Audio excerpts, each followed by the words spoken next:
புள்ளிமானு பெண்ணானதா, கெண்ட மீனு கண்ணானதா,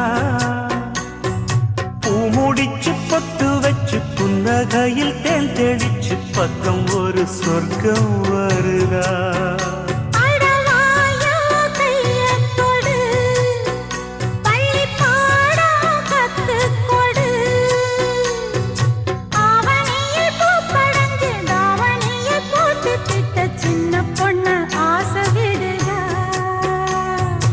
ஆவாரம் பூவாட விடுவேனா ஒரு அச்சாரம்